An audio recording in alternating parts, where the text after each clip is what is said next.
ฮือฮากองทัพลาวเล่นใหญ่ร่วมมือกับรัสเซียสร้างตั้งโรงงานผลิตโดรนอีก5 ปีข้างหน้าคงเห็นกองทัพโดรนที่ใหญ่ที่สุดในอาเซียนแน่นอนทักทายสวัสดี FC ทุกทานก่อนแล้วกันมาพบมาพ่อกันคลิปนี้ทานผู้ชมเป็นเรื่องราวข้อมูลข่าวสารที่น่ายินดีที่สุดสำหรับสปป.ลาวของพวกเฮาในเมื่ออ้ายใหญ่รัสเซียตัดสินใจหัวมือสร้างตั้งโรงงานผลิตโดรนมันมีหลายชนิดและขั้นท่ากรณีว่ากองทัพทั้งสองชาติผลิตโดรนมันคงจะบ่แม่นโดรนธรรมดามันคงจะบ่แม่นโดรนที่ใช้ในการท่องเที่ยวเห็น YouTube บอกยูทูบเบอร์ใส่ไปบินทายม่องหั่นใส่ไปบินทายม่องนี่มันคงจะบ่แม่นโดรนชนิดนี้แน่นอนมันเป็นโดรนทั้งด้านการทหารบ่ว่าจะเป็นโดรนโจมตีโดรนสืบข่าวโดรนลาดตระเวนโดรนไส้กลางเว้นโดรนไส้กลางคืนโดรนพีซีเหล่านี้เป็นต้นซึ่งเฮาได้รับการร่วมมือจากเขาเอิ้นว่ามหาอำนาจเบอร์ต้นของโลกเนาะและเป็นประเทศต้นของโลกที่ใช้โดรนในการโจมตีทางด้านสงครามมันมีบ่จักประเทศที่ใช้โดรนโจมตีเฮาเห็นก็คือ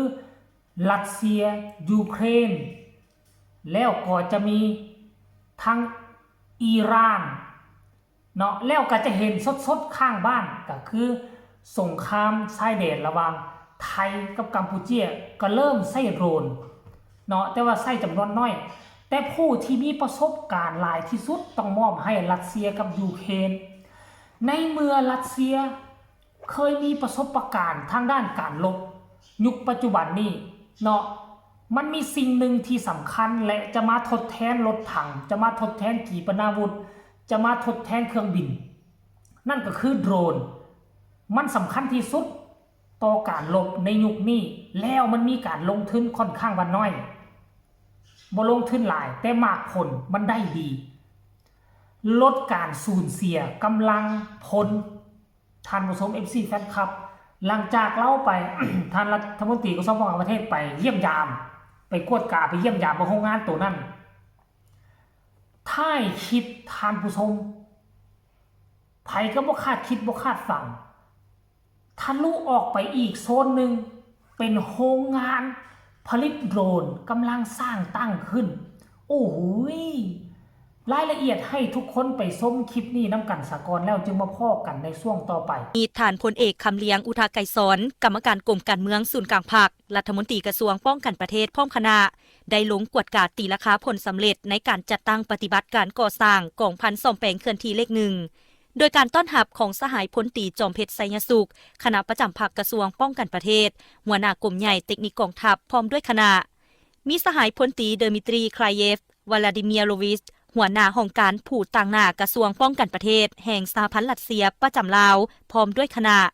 มีกรมใหญ่เสนาธิการกองทัพห้องว่าการกระทรวงป้องกันประเทศคณะกรมใหญ่คณะกรมคณะห้องบริษัท PSL และบรรดาสหายคณะอนุกรรมการรับผิดชอบโครงการก่อสร้างกองพันซ่อมแปลงเคลื่อนที่ตลอดฮอดคณะเสี่ยวซานสหพันธ์รัสเซียและวิสาการฝ่ายลาวเข้าร่วมสหายพันเอกศรีสุขพรหมจันทร์ห้องหัวหน้ากรมเสนาเทคนิคกรมใหญ่เทคนิคกองทัพได้รายงานโดยย่อต่อกับโครงการก่อสร้างกองพันซ่อมแปลงเคลื่อนที่เลขหนึ่งซึ่งเป็นการช่วยเหลือด้านพาหนะเทคนิคอุปกรณ์ซ่อมแปลงจากกระทรวงป้องกันประเทศสหพันธ์รัสเซียให้แก่กระทรวงป้องกันประเทศสาธารณรัฐประชาธิปไตยประชาชนลาวขึ้นกับกรมใหญ่เทคนิคกองทัพที่ตั้งของโครงการแมนอยู่บ้านโคกศรีวิไลเมืองไซธานีนครหลวงวิจันทร์เนื้อที่ของโครงการทั้งหมด 33.5 เฮกตาร์เขตเทคนิค 24.5 เฮกตาร์เขตบริหาร 9 เฮกตาร์โครงการก่อสร้างกองพันซ่อมแปลงเคลื่อนที่เลขหนึ่งแบ่งออกเป็น2เขตคือเขตเทคนิคประกอบมี23หน้าเวียกและเขตบริหารประกอบมี6หน้าเวียกบริษัท PSL ก่อสร้างครบวงจรจำกัดผู้เดียวเป็นผู้รับเหมาก่อสร้างซึ่งเริ่มจะตั้งปฏิบัตินับแต่เดือนพฤศจิกายน 2024จนมาถึงปัจจุบันสำเร็จ70%ส่วนห้อย ในนั้นการติดตั้งอุปกรณ์ซ่อมแปลงและอาคารจากกระทรวงป้องกันประเทศสหพันธ์รัสเซียสำเร็จห้อยส่วนห้อยโอกาสนี้สหายพลเอกคำเลียงอุทาไกรสอนก็ได้แสดงความขอบใจพร้อมทางแสดงความสมเสยต่อสายพัวพันมิตรภาพและการร่วมมือระหว่างสองประเทศลาวรัสเซียนับมือได้รับการเสริมขยายหลายด้านเพื่อประกอบส่วนสุขยู่ส่งเสริมการพัวพันหัวมือที่ดีงามระหว่างรัฐบาลก็คือประชาชนสองชาติลาวรัสเซียให้แน่นแฟ้นยิ่งขึ้นหลังจากนั้นก็ได้เดินทางไปกวดกาโครงการก่อสร้างโรงงานผลิตโดรนกองทัพเป็นการร่วมทุนระหว่างกระทรวงป้องกันประเทศแห่งสาธารณรัฐประชาธิปไตยประชาชนลาวตั้งหน้าโดยกรมใหญ่เทคนิคกองทัพกับบริษัท PSL ก่อสร้างครบวงจรจำกัดผู้เดียวและบริษัท Cian Forward UAV System จำกัดในนั้นกระทรวงป้องกันประเทศแม่นรับผิดชอบเป็นทุนก่อสร้างสำนักงานอาคารและพื้นฐานโครงสร้างที่จำเป็นเห็นกันแล้วหรือยังทานผู้ชมเป็นเรื่องจริงเด้อเนาะจากปากโทรภาพกองทัพรัฐมนตรีกระทรวงป้องกันประเทศไปกวดกาเองนั่นหมายความว่าจังไดอีกประมาณปี2ปีนี้โรงงานแห่งนี้ก็คงจะได้ลงมือผลิตตอนนี้อยู่ในขั้นตอนการก่อสร้าง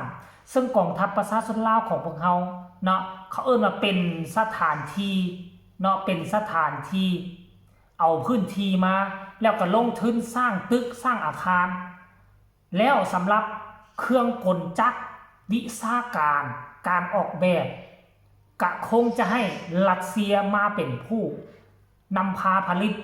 แล้วอีกบ่เกิน5ปี50ปีข้างหน้ารัสเซียก็น่าจะถ่ายทอดรูปแบบการผลิตให้กับคนลาวให้กับทหารลาวแล้วคิดเบิ่งว่าอีก10หรือ15ปีข้างหน้าพวกเจ้าคิดเอาเบิ่งว่าลาวเฮาอาจจะสร้างตั้งกองทัพโดรนขึ้นมาก็เป็นไปได้ปัจจุบันนี้เฮามีหยังกองทัพบกกองทัพ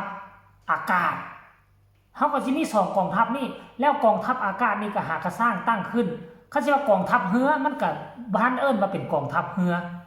เพราะว่าเฮามีแต่แม่น้ำของก็มีอยู่เรืออยู่ตามเรียบตามแม่น้ำของแต่ว่ากองทัพเรือนี่น่าจะขึ้นมากับกองทัพทหารราบหลายกว่าเพราะฉะนั้นมันก็ยังมีกองทัพบกกองทัพอากาศแล้วก็จะมีอีกตัวนึงก็เป็นกองทัพโดรนลาวเฮาถือว่าฉลาดบ่ฉลาดถ้าเฮาจะไปเก็บเงินเก็บคำไปซื้อรถถังมาเพิ่มซื้อเครื่องบินรบมาเพิ่มซื้อขีปนาวุธซื้อหยังมามันต้องได้ใช้ทุนหลายเวลายิงก็เสียงบประมาณหลายเพราะฉะนั้นเอาโดรนนี่โดรนมันมีหลายชนิดโอ้โหอยากได้น้ำหนักเท่าใดก็ได้แบกขีปนาวุธไปแบกระเบิดไปเพราะฉะนั้นเป็นทางเลือกที่ดีให้กับกองทัพลาวตัวปรบมือให้เลยชมเชยก้าวหน้าก้าวไกลเฮ็ดขึ้นมาเพื่อป้องกันตนเองบ่ได้ว่าเฮ็ดจะไปโจมตีประเทศใดท่านผู้ชมคลิปนี้ผู้ใดเป็นคนลาวมีความรู้สึกแนวใดต่อข่าวตัวนี้การพัฒนากองทัพของพวกเราก็ส่งข่าวมาได้ทางใต้คอมเมนต์เนาะพบกันใหม่ในคลิปหน้าลาท่านผู้ชมไปก่อนสบายดี